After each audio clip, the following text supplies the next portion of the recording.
सासु अपन पूत मजबूत रखहो हमायहु बैगवनवा। सासु अपन पूत मजबूत करहो हमायहु बैगवनवा।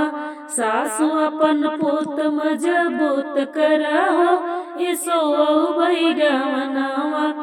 जाई कहो हमरे बारे ससुर जी से, जाई कहो हमरे बारे ससुर जी से। महला दुई महला बनवाई रखै हो हमायहु बैगवनवा।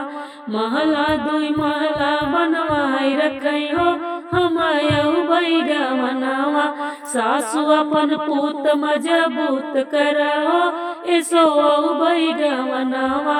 सासु अपन पूत मजबूत रखहो हमायहु बैगवनवा।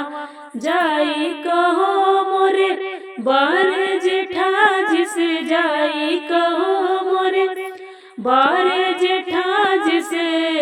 बाग फुलवरिया लगाई रखै हो इसो बैगवनवा।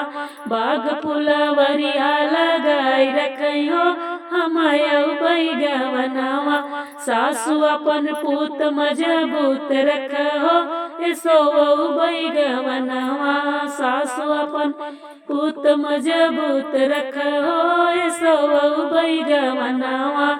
जाई कहो मोरे लहुरा देवर से, जाई कहो मोरे बारे देवर से। महलों में खिड़की लगवाई रखै हो इसो बैगवनवा। महलों में खिड़की लगवाई रखै हो इसो बैगवनवा। सासु अपन पूत मजबूत करहो इसो बैगवनवा। सासु अपन पूत मजबूत रखहो इसो बैगवनवा।